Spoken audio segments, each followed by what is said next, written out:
Hello everyone and good morning. This is Rachel live from 𝐊𝐚𝐥𝐤𝐢𝐧𝐞 Studios and you're watching The Opening Bell. Inflation expectations have made their mark on the market psychology. Let us cast an eye over how market charter is panning out today. On Tuesday, the Australian market continued its uptrend for the third consecutive day. The benchmark index closed 0.6% or 42.4 points up at 7,066. The ASX 200 is trading sharply lower, pulled down by iron ore miners. They dragged on the benchmark after China says it will step up domestic iron ore production and widen import channels. Australian shares may trade under some pressure today, tracking an overnight dip in Wall Street, where a decline by telecom stocks offset gains by retailers. Weaker oil prices are expected to weigh on domestic energy stocks. The energy segment on the S&P 500 dropped 1.6% in Tuesday's session amid that fall in oil prices. Brent crude oil surpassed $70 a barrel for the first time since March 2021. That was before reversing its course. Brent crude fell 1.1% to close at $68.71, while US West Texas Intermediate crude fell 1.2% to $65.49. Gold stocks may remain under the spotlight as the precious metal is now inching towards a 4-month high. That means the US gold futures rose 0.03% to $1,867.80 an ounce. Australian gold miners would be on investors' radar after the gold prices closed with that uptick. These shares include Newcrest Mining, Gold Resources, Ramelius Resources, Resolute Mining, St Barbara and De Grey Mining. Now let us zoom our lens on the US market performance overnight. US shares retreated for the second day on Tuesday, despite some advances made by technology stocks to hold off the slide as inflation woes continued to weigh on investors' mind. The Dow Jones and the S&P 500 added to declines in late-day trading, while the Nasdaq Composite turned lower. That was as technology shares tumbled. The Dow Jones shared 0.78%, while the S&P 500 lost 0.85%. The Nasdaq Composite was down by 0.56%, and the US dollar touched its lowest level since late February. Moving on now, let's look at new economic data released that could impact the markets. US home building fell more than expected in April, likely pulled down by soaring prices for lumber and other materials. But construction remains supported by an acute shortage of previously owned homes on the market. Housing starts tumbled 9.5% to a seasonally adjusted annual rate of 1.569 million units last month, the Commerce Department reported on Tuesday.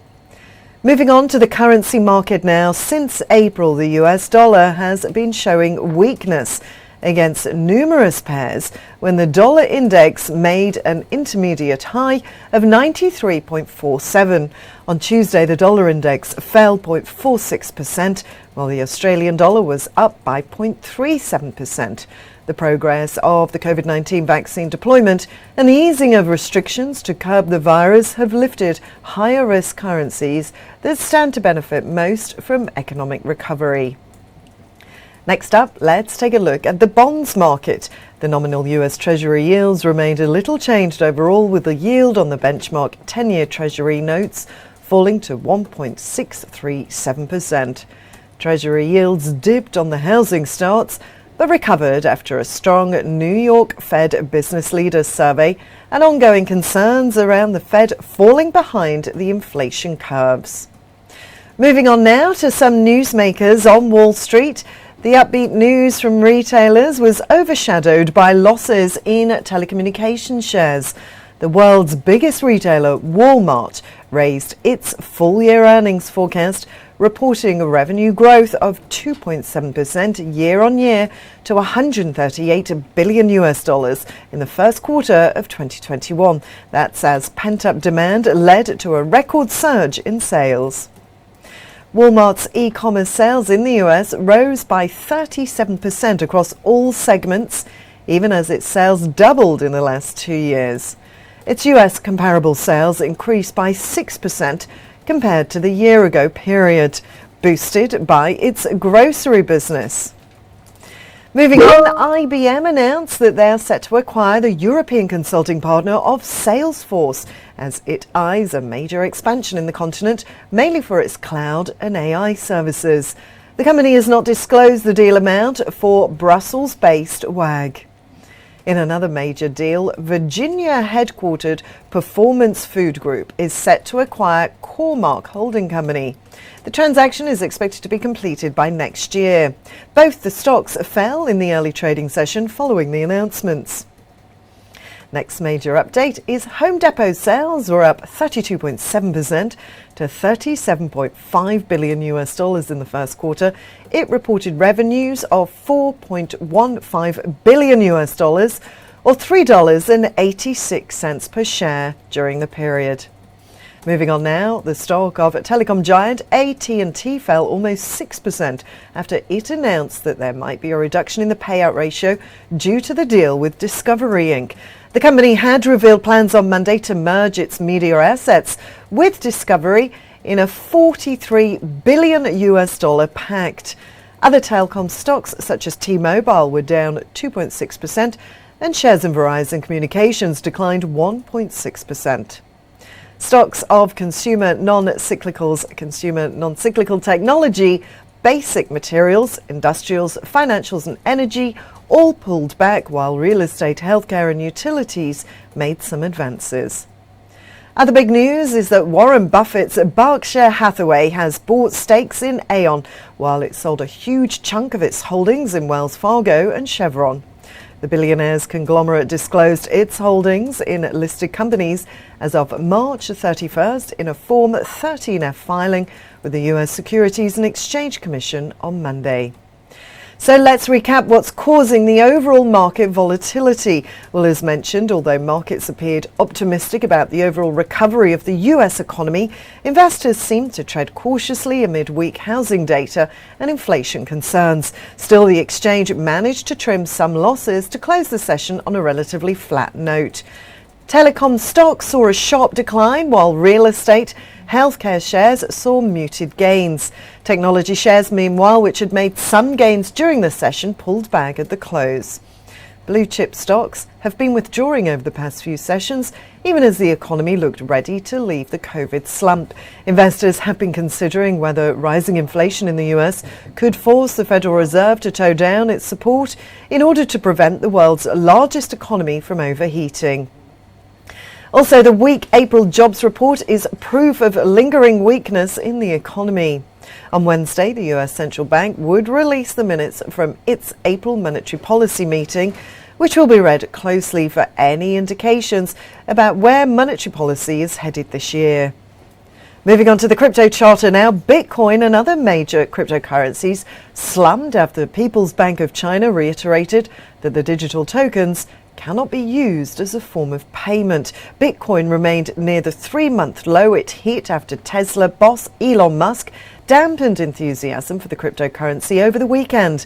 It's currently trading flat at $43,468, while its peer Ethereum is up 5.6% to $3,461.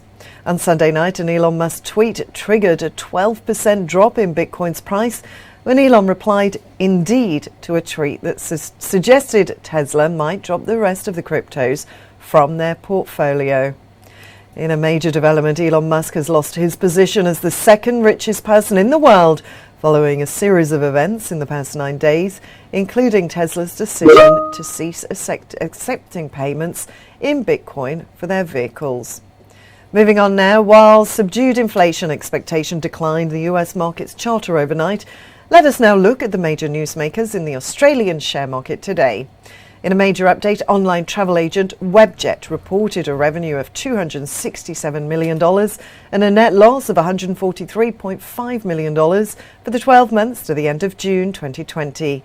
Next, United Malt Group's revenue fell by 11% to $590 million as coronavirus affected the volume and changes in product mix in the company's key geographies during the period. EBITDA was noted at $52.7 million, slightly ahead of the guidance provided by the company at the annual general meeting on the 18th of February 2021 of $47 to $50 million. Moving on to some other news now, Appen announced a new organisational restructure, including job cuts consisting of 4 customer-facing business units: Global, Enterprise, China and Government. Next, Paradigm Biopharmaceuticals has received first revenue through a physician prescription of xylosol to patients via the Therapeutic Goods Administration Special Access Scheme. Xylosol is being developed for the potential treatment for musculoskeletal disorders. Moving on now, Eagers Automotive told its shareholders that the company was in a very strong financial position as it commented on its first half outlook. As announced back in April, Eagers expected underlying operating profit from continued operations of approximately $98 million for the quarter ending 31st of March. Mineral exploration company Great Boulder Resources has received binding commitments for a single tranche placement to raise $5.5 million at 8 cents per share via its full placement capacity. Moving on now, markets will be looking to this morning's first quarter wage price index for a better steer on inflation trend. The Australian Bureau of Statistics will release its first quarter wage price index data later today. Wage growth is currently running at just 1.4%, compared with 2% in Europe and nearly 3% for the United States. Westpac consumer confidence data for May will also be out today. The data is expected to guide the domestic stock market throughout the day. Investors may also closely scan the analyst company Markets Manufacturing and Services Purchasing Managers Index flash today. According to experts, the Australian dollar may be impacted by the wage price index data and also Thursday's employment data. The domestic market is expected to further scan the minutes from the Reserve Bank of Australia's latest monetary policy meeting to take hints on further easing of rates, despite the statement of monetary policy released just after the meeting earlier this month and shared most of the details about the meeting. Also today, the US Federal Reserve will release its minutes from their latest monetary policy meeting. The US investors are expected to closely track the minutes to take more hints over the interest rate trajectory. The latest rise in inflation, along with a fall in retail sales, have raised concerns in the US. Well, that's all from me for now. Stay tuned for more live updates from Kalkine TV across the economy, markets and sectors. I'm Rachel, signing off for now.